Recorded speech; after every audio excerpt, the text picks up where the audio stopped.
두 번째 이슈로 넘어가 보겠습니다. 두 분도 짚어주셨는데 이번에는 제약 바이오에 대해서 좀 살펴볼게요. 코스피 이전 상장이라는 호재를 앞두고 50만 원을 돌파하며 파죽지세였던 알테오젠의 주가가 지난 21일 하루 만에 22%를 급락하면서 시장에 충격을 줬는데요. 이때 다들 깜짝 놀랐습니다. 이거 갑자기 왜 그런 거죠? 네, 알테오젠이 당시에 이제 코스닥 시가총액 1위 바이오 대장주로 여겨지면서 네. 코스피 이전 상장 추진 소식이나 또 이런 소식과 함께 장기적인 성장 스토리가 강하게 부각되면서 밸류에이션이 그만큼 급격하게 끌어올려졌었는데요. 이제 여기에 이제 글로벌 빅파마 머크와의 이런 키트루다 피하 주사 제형 기술 이전 계약이 발표가 되면서 시장에서는 이 로열티라든지 마일스톤이 합산을 하게 되면은 조 단위의 잠재 가치를 이제 주가에 반영되지 않을까 이런 네. 기대감들이 선반영되면서 주가가 50만 원대까지 예. 치솟기도 했었습니다. 다만 이후에 이제 머크의 공시에서 공개된 이런 계약 세부 조건에서 키트루다 SC 매출에 대해 모든 마일스톤 달성 이후 순매출의 2% 로열티라는 문구가 확인되었던 게 이런 기대감을 후퇴할 수밖에 없는 이런 패닉셀 요인으로 작용했다라고 보시면 되겠고요. 확 줄어버렸으니까. 네, 맞습니다. 통상적으로 이제 경쟁사 사례를 감안했을 때 이런 부분 2%가 아니라 4에서 5%대 안팎이었기 때문에 기대치 대비해서 크게 낮다는 인식이 확산이 되면서 이런 밸류에이션 착시 해소가 한 번에 이루어지는 이런 매도세가 나타나는 과정을 보였다 이렇게 말씀드릴 수 있겠습니다. 네. 그러니까 이제 순위 구조 자체가 이렇게 기대했던 것보다 줄었다. 여기에 이제 다들 실망을 좀 하신 것 같은데 이런 상황에서 알테오젠의 SC 제형 변경 기술 전망은 여전히 유효하다는 분석이 나오고 있는 상황이거든요. 그래서인지 주가가 떨어졌다가 다시 회복되는 모양새인데 하락전 수준이 꽤 높긴 했어요. 곧바로 회복 가능할지 이 부분이 굉장히 궁금하네요. 지금 실질적으로 지금 곧바로 회복을 조금씩 하고 있어요. 네네. 원래 근데 이렇게 키트루다 SC 로열티가 4, 5% 수준이었는데 2%까지 줄었다. 이러면은 원래 회복 속도는 상당히 좀 더뎠을 겁니다. 원래 같았으면은. 근데 지금은 좀 특수 상황이죠. 왜냐면은 코스닥 밸류업 그 정책 기대감이 계속 이어지는 과정이기 때문에 수급이 조금 남다른 구간입니다. 그래서 회복 속도가 조금 빠르다라고 볼 수가 있겠고, 그다음에 이제 사실 이번 이슈 때문에 원래 과거에 기대했던 무제한 리레이팅, 그러니까 이 기업에 대한 어떤 그 가치가 예전만큼 기대하기는 조금 힘들지만은 그래도 제가 봤을 때는 ALT B4에 대한 어떤 플랫폼 투자 가치가 훼손된 거는 아니다라고 이렇게 말씀을 드립니다. 그게 결국에는 이제 플랫폼 자체의 방향성이라든지 가치가 훼손된 건 아니고 한마디로 이제 돈이 얼마나 회사에 들어오느냐 이거에 대한 가치가 현실로서 조금 조정이 된 거다라고 보여지는 겁니다. 그래서 이제부터 그럼 뭐가 중요하냐라고 한다면은 사실 이제 추가 애로가 몇 건 더 쌓이느냐 그리고 또 상업화가 몇 개가 실제로 더 붙느냐의 싸움이거든요. 그래서 이제 천천히 주가는 단계적으로 회복하는 그림이 나올 것이다. 과거의 이제 수준의 밸류까지는 아니지만은 그래도 지금 코스닥 정책에 대한 활성화 때문에라도 일단 주가 수준은 전고점까지는 그래도 도달은 가능하다. 그런데 이제 추가 업사이드는 좀 애매하다라는 것이고, 근데 만약에 이제 주가가 과거 이제 그 제약바이오 수준에 대한 어떤 매물 때문에 빠지게 된다. 그래도 최근에 36만 원과 38만 원 정도의 주가 지지선은 그래도 확고하게 구축이 된다면 지금 반등이 나오고 있거든요. 그래서 여기에서 이제 추가 이탈은 좀 나올 가능성은 없다라고 좀 보여집니다. 그래서 플랫폼이 좀 살아있는 과정 속에서 앞으로의 딜과 상업화 개수가 쌓일수록 그래도 천천히 다시 주가가 회복되는 흐름을 우리가 집중해 봅시다라고 말씀을 드리면서 앞으로 이제 코스닥의 밸류업 정책 점진적으로 회복하는 그 과정까지 같이 한번 살펴보실 필요가 있겠습니다. 네. 자, 코스닥 대장주인 알테오젠의 급락 조금 전에 전해드렸죠. 이로 인해서 이 제약바이오 관련주들의 투자 심리가 위축되기도 했는데요. 주가 조정은 매수의 기회라고 보는 분들이 많지 않습니까? 일반적인 시각이고. 아까도 제가 알테오젠 같은 경우는 50만 원대까지 갔던 걸 봤기 때문에 또 가지 않겠어? 이런 심리가 분명히 작용한다는 말씀을 드렸는데 지금 이제 오르고 있는 추세에서 지금 들어가는 건 어때요? 늦은 건가요? 아니면 지금이 시점이라고 볼 수 있는 건가요? 솔직히 지금도 늦지는 않았어요. 아, 그래요? 근데 조금 더 아까 말씀드렸다시피 그러니까 조금 더 적합한 타이밍은 알테오젠 급락 당시에 모든 제약바이오 섹터의 종목들이 다 같이 끌어내렸 나왔던 그런 과정이 있었거든요. 네네. 사실 거기에서 이제 플랫폼과 딜이 이미 검증된 기업들조차도 같이 내려갔다. 사실 이때가 조금 더 적합한 타이밍을 했었습니다. 그렇죠. 예, 그런데 그래도 지금 늦지 않았다 말씀을 드리는 거고, 사실 이제 그 이번에 그리고 나서 이제 추가적으로 반등하는 과정에서 코스닥 활성화 정책이 같이 나왔기 때문에 수급이 꽤 굉장히 강하게 붙었던 그런 과정들도 있었습니다. 그래서 정확하게 따지고 보면은 코스닥의 이제 시총을 봤을 때 탑 10에 들어와 있는 기업들을 보시면은 네. 알테오젠을 비롯해서 이제 리가켄바이오나 ABL바이오 그리고 삼천당 제약이나 코오롱 티슈진 그리고 펩트론 같은 이 바이오 헬스케어 라인업들이 7개나 이렇게 차지를 하고 있기 때문에 확실히 이번에 코스닥의 반등점에서 이 기업들의 그 역할이 되게 중요했다라고 계속 강조를 드리는 것이고, 그래서 이제 상대적으로 저평가되었던 어떤 코스닥 지수가 앞으로 더 추가적으로 업사이클이 열려 있다라고 본다면 이 기업들을 중심축으로 먼저 보시면서 앞으로 또 기술력이 더 뛰어난 추가 애로가 또 있는 그런 기대가 있는 기업들 위주로 이제 살펴보실 필요가 있습니다. 그래서 그 기업들은 아직도 늦지 않았다. 그래서 좀 이따가 잠시 후에 제가 또 안내를 드리도록 하겠습니다. 네. 오늘이 제일 빠른 날이다. 이런 말도 좀 적용을 해보고 싶네요. 그렇죠? 네. 자, 알테오젠 주가 하락과 천스닥 안착으로 제약바이오 섹터가 이제 주목을 받고 있는 게 사실입니다. 자세한 업종, 종목 분석이 필요하시다면 주식이 발견 카카오톡 채널 검색한 이후에 친구 추가해 주시면 다양한 정보를 빠르게 얻을 수가 있습니다. 글로벌 제약바이오 업계에서 위고비, 마운자로 같은 비만 치료제가 메가 트렌드로 이미 자리 잡은 가운데 국내 기업들도 발빠르게 움직이고 있습니다. 어제만 해도 제가 만나서 위고비를 맞은 분이랑 함께 식사를 했는데 제가 이런 농담했거든요. 위에 고비가 와? 못 먹더라고요, 계속해서. 그 정도로 이제는 이 말이 워낙 일상적인 단어가 돼버렸어요, 이 제품 자체가. 자, 그런 가운데 삼청당 제약이 일본 제약사와 손잡고 먹는 비만 치료제 개발을 추진하고 있다는 희소식이 전해졌습니다. 네, 맞습니다. 이제 삼천당 제약이 이제 다이치 상쿄 에스파라는 이런 네. 일본 제약사와 위고비 성분의 경구용 세미글루타이드 일본 판매를 위한 공동 개발과 이런 상업화 파트너십 계약을 체결했었는데요. 네. 이 계약에서 이제 삼청당 제약 같은 경우는 이런 제네릭 개발과 제조를 담당을 하고 네. 다이치 상쿄 에스파는 일본 내에서 이런 마케팅이라든지 뭐 유통 판매와 같은 일본 내 상업화를 담당하는 구조로 계약이 이루어졌다라고 보시면 되겠고요. 이 계약 역시도 일본 품목 허가와 약가 결정 이후에 확정될 예정인 점에서 이런 조건부 수익 구조의 계약이 있긴 하지만 이제 글로벌 비만약 시장이 현재 메가 트렌드인 상황이고 다이치 상쿄 에스파는 일본 내 강력한 제네릭 유통망을 보유를 하고 있기 때문에 네네. 이런 일본에서 허가를 획득할 경우에는 경쟁사 대비해서는 시장 진입 속도와 점유율 확대의 가능성이 이런 높다는 평가를 현재 받고 있는 상황입니다. 네, 많은 분들이 다 뭐 비만에 대한 관심이 있겠지만 사실은 비만 치료, 다이어트에 대한 큰 관심을 갖고 있는 대표적인 나라가 대한민국이잖아요. 우리나라가 가장 관심이 있는데 저는 항상 늘 의아했던 게 이렇게 관심 있는 나라에서 비만 치료제를 개발하지 않고 다른 나라 것들이 들어와서 지금 쓰고 있단 말이에요. 근데 제 얘기를 들었나요? 한미약품이 최근 식품의약품안전처에 비만 치료 신약의 품목 허가를 신청했습니다.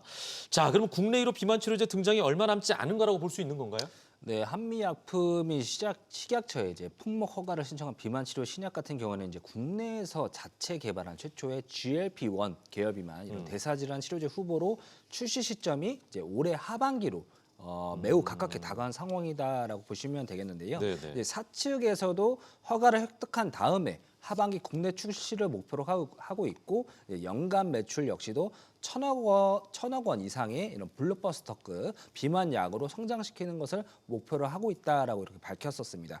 현재 국내에서 사용되는 위고비라든지 마운자로는 전량 수입에 의존하고 있는 상황이기 때문에 이번 한미 약품의 비만 치료제가 임상에서 이제 위고비 수준의 체중 감량 효과와 안정성이 확인된 데이터가 나온 상황이기 때문에 허가에 필요한 핵심 요건은 상당 부분 충족한 상황이다라고 보여지고요. 네. 최종 허가 시점 같은 경우는 식약처 심사 진행 속도와 추가 보완 요구에 따라서 이 시기 같은 경우는 변경될 수 있겠지만 이제 국내 생산이라는 공급의 안정성, 가격, 경쟁력 측면에서는 이제 한미약품의 비만 치료제가 국내 1호 비만 치료제로 하반기 안에 등장할 수 있다는 기대감은 현재 계속 진행 중이다라고 보시면 되겠습니다. 네, 이게 이제 효과만 확인이 되면 수입 약품보다는 일단 쌀 거 아닙니까? 네, 그러면서 이제 경쟁력이 있다고 볼 수 있는데, 근데 이제 걱정은 이미 위고비나 마운자로가 비만 치료제 시장의 대다수를 장악하고 있잖아요. 이런 상태에서 국내 비만 치료제가 이 경쟁에서 과연 살아남을 수 있을까라는 부분이에요. 근데 확실히 그러니까 1112의 마운자로나 노보노디스크의 위고비 때문에 이제 이 두 회사가 확실히 글로벌 비만 시장을 좀 장악하고 있어서 듀얼 아고니스트로 이제 시장을 좀 장악한 상태잖아요. 네. 그러면 이제 이건 부정할 수 없는 팩트긴 한데 그러면 이렇게 오히려 생각을 해볼 수 있다는 어떻게요? 거죠. 올릭스나 펩트론 같은 기업들이 네. 확실히 1112와 같이 가고 있어가지고 네. 시장이 커질수록 오히려 더 부각될 수밖에 없는 위치에 있다.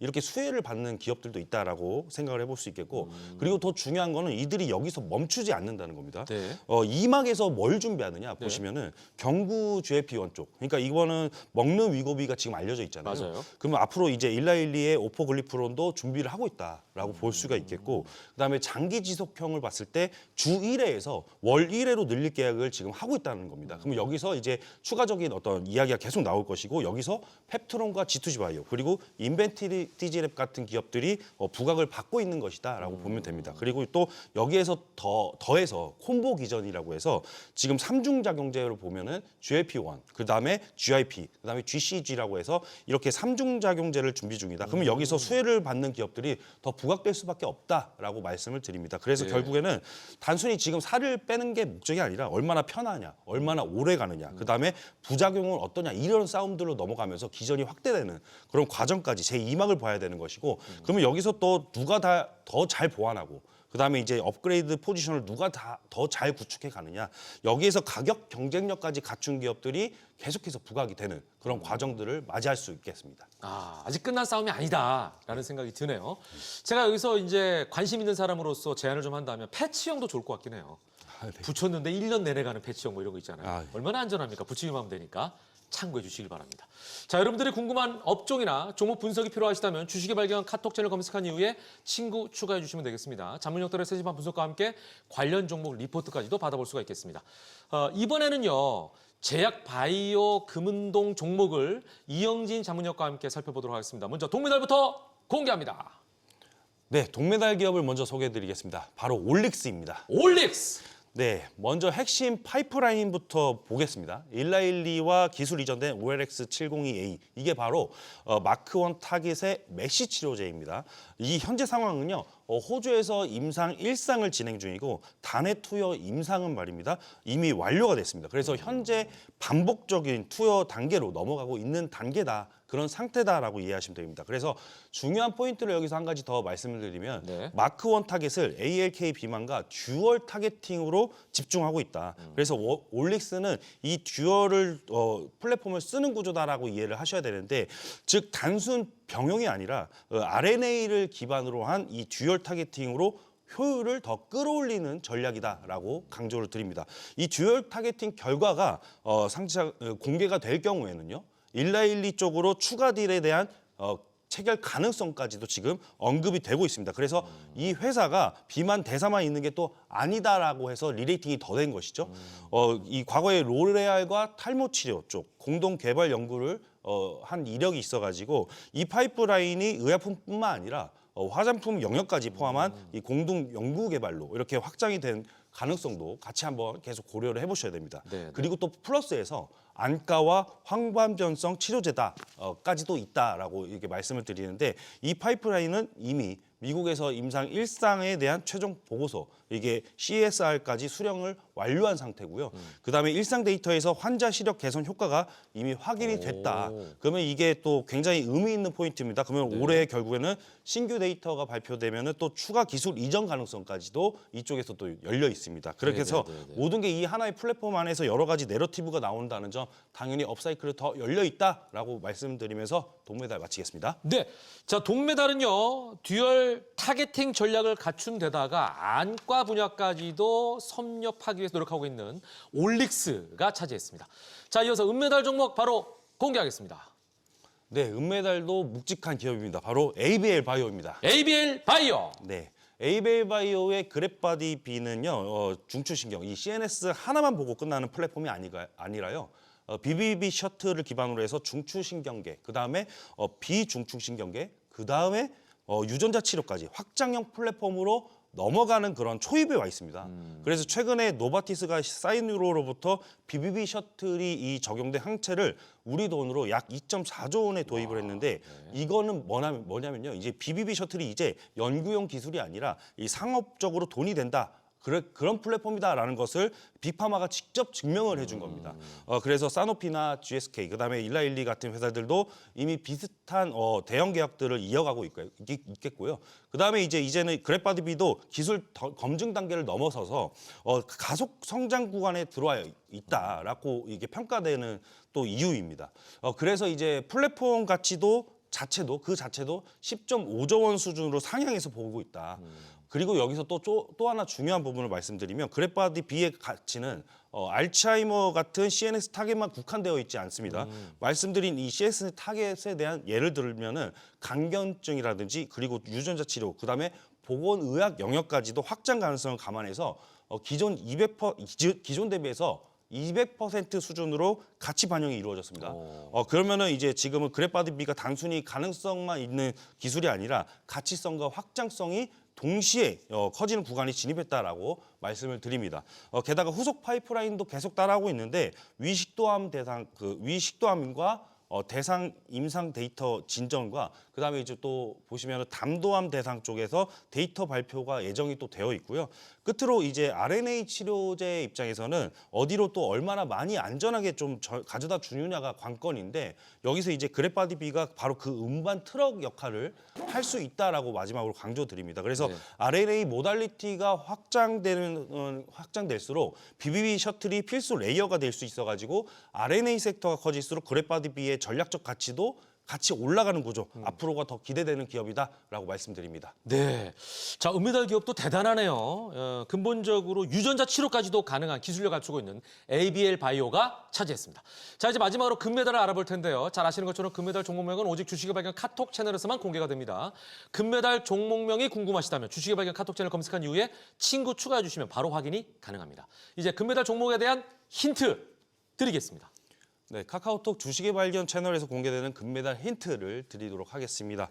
일단은 이제 글로벌 제약 바이오 시장은 작년에는 이제 비만 치료 쪽 GLP-1이 이제 중심이었다면은 저는 이제 올해는 RNA 치료제가 희귀 질환을 넘어서 만성 질환으로 확장이 되면서 데이터로 가치를 증명하는 구간이 올 것이다라고 강조를 드립니다.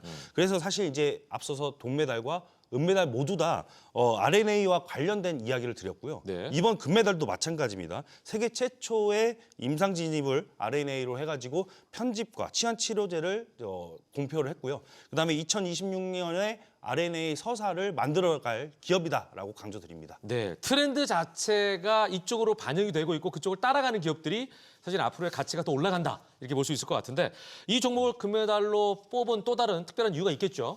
네, 확실히 이제 RNA 치료제 쪽에서는 이번에 모더나 쪽에서도 그 가치를 증명하고 있는 단계입니다. 그래서 이 기업이 더 중요하다라고 같이 연관지어서 말씀을 드리는 거고, 그리고 다음에 이 기업 같은 경우에는 그 한마디로 RNA를 그냥 조절하는 게 아니라 아예 고쳐서 치료하겠다라고 이해를 하시면 됩니다. 그래서 이 컨셉은 억제한다, 줄인다가 아니라 서열 자체를 RNA 서열 자체를 이제 교정하고 치환해가지고 유전자를 좀 발현을 근본적으로 정상화시킨다라고 이해를 하시면 됩니다. 그래서 핵심은 RNA 치환 요소 기반의 편집, 교정 플랫폼 더하기 원형 RNA 플랫폼이다라고 이해하시면 되겠고 이 기술력을 바탕으로 해서 이미 2024년에 국가 전략기술 1호로 지정이 된 바가 있습니다. 그래서 이 뜻은 국내 RNA 쪽에서는 완전히 핵심 플레이어다라고 이렇게 인정이 돼버린 것이거든요. 그래서 이제 핵심 질병의 원인은 RNA를 좀 잘라내면서 정상 RNA로 통째로 갈아 끼는 것이 인정이 됐고 게다가 세포 안에 기존 단백질 시스템도 크게 개입되지 않는 그런 방향이라서 전체적으로 안정적인 어떤 설계가 진행이 되고 있다라고 이해하면 됩니다. 그래서 기존 치료제가 좀 접근하기 어려웠던 이 CNS 중추신경계 쪽이라든지 그다음에 안구라든지 근육 같은 비분열 조직까지 표면적으로 좀 범위를 좀 넓게 적용시킬 수 있다는 점이 장점이 될 수 있겠습니다. 그리고 이거는 이제 한 질환이 여러 질환으로 커질 수 있는 구조라는 것이죠. 그래서 이제 가장 중요한 동사의 파이프라인을 좀 살펴보신다면은 현재 간세포암이라든지 교모세포종 그리고 이런 부분들이 대상으로 이제 임상이 계속 진행 중이고요. 여기서 빅 이벤트는 네. 바로 올해 상반기에 예정된 간세포암 임상 1비 중간 결과입니다.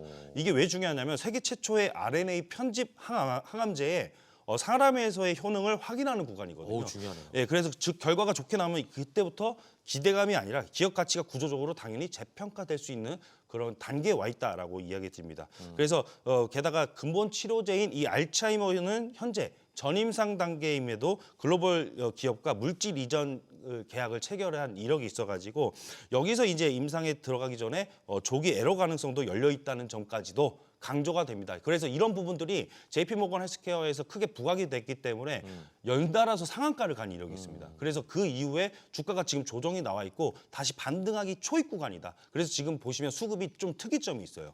외인, 기관, 개인 3중이 모두가 들어오는 그런 네, 구간입니다. 네. 그래서 좀 이런 특이점 있는 그런 구간에서 상당히 중요한 그런 포인트를 말씀을 드리고 게다가 이제 제가 금메달로 이제 충분하다라고 말씀드리는데 이 이후에도 저희 채널에 들어오게 되시면은 제가 사후 브리핑을 계속 드리면서 성투하시는 데 최대한 도움을 드리고자 노력하도록 하겠습니다. 네, 이영진 자문역이 택한 금메달 종목 너무나 궁금하시죠? 지금 바로 주식의 발견 카톡 채널에서 공개가 됩니다. 종목명은 물론 분석과 투자 리포트까지도 제공해드리겠습니다. 추가적으로 카톡 친구 추가해 주신 분들에게는요. 주식의 A부터 Z까지 모든 걸 알 수 있는 전자책도 드리고 있으니까요. 많은 참여 부탁드리겠고요. 모든 투자의 최종 판단은 투자자의 몫이니만큼 현명한 투자하시길 매번 강조드리겠습니다.